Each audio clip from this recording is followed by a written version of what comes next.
What if your salary disappeared tomorrow morning?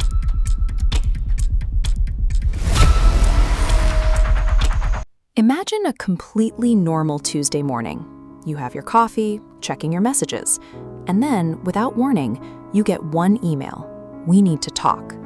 By that afternoon, your job is gone, your salary stops immediately, but your rent is still due, your phone provider still expects payment, your fridge still needs food. This chart shows exactly what happens to your cash flow in that moment. Your income line plummets to zero, while your expenses line keeps marching straight ahead. Suddenly, the question is no longer, how much do I earn? The question becomes, how long can I survive without a paycheck? Most people discover the answer to that question way too late. They had money allocated for restaurants, subscriptions, and shopping, but they set aside zero capital for their own survival. Take Sarah. She had a decent job and a comfortable life. Every month her salary arrived, she paid her bills, bought normal things, and went out with friends. Whenever someone mentioned building an emergency fund, she figured she would start next month. But next month always introduced a new reason to spend: a friend's birthday, a weekend trip, a new phone, or a seasonal sale she didn't want to miss. Then her company announced immediate budget cuts. Sarah was called into a 10-minute meeting, and her stability was wiped out entirely.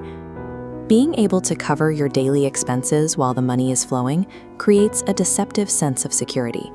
Paying your bills on time does nothing to protect you when the income source itself disappears.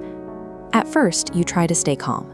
The fast pace of the daily commute is replaced by the quiet isolation of sitting at home, waiting for an email response. You send out resumes, expecting a quick turnaround. You assume you will find another position and restore the cash flow before things get tight. This timeline tracks an extended job search. Week 1 passes, then week 3, then 2 months. Your available cash reserve rapidly shrinks towards zero, and those recurring vertical blocks, landlord and utility companies do not pause. Mandatory expenses keep hitting your drained account. Time is usually a neutral factor in our lives, but when you have zero liquid savings, every passing day actively destroys your financial footing. Eventually, the cash runs out. With an empty fridge and rent due, Sarah did what millions of people do. She reached for her credit card, first for groceries, then for electricity. In the moment, swiping the card feels like a solution. It provides the immediate relief of another week of food. But the underlying mechanics are far more punishing.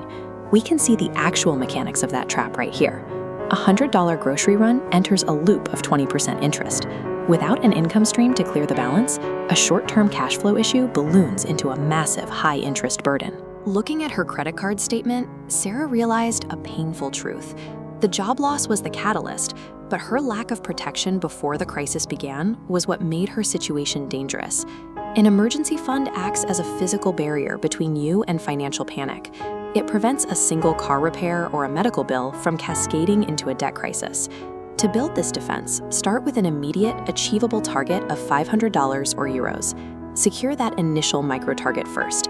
Here is phase 2, defining 1 month of essential expenses. Dining out and subscriptions are filtered out, isolating obligations like rent, food, and power. Once hit, that single block is multiplied across the timeline to build 3 to 6 months of guaranteed defense. There is a strict rule to making this work. You must segregate this capital from your daily spending account. If you see it every day, you will eventually find a reason to spend it. An emergency fund buys you crucial time, calm, and choices when things go wrong. The worst time to start building one is the moment the emergency arrives.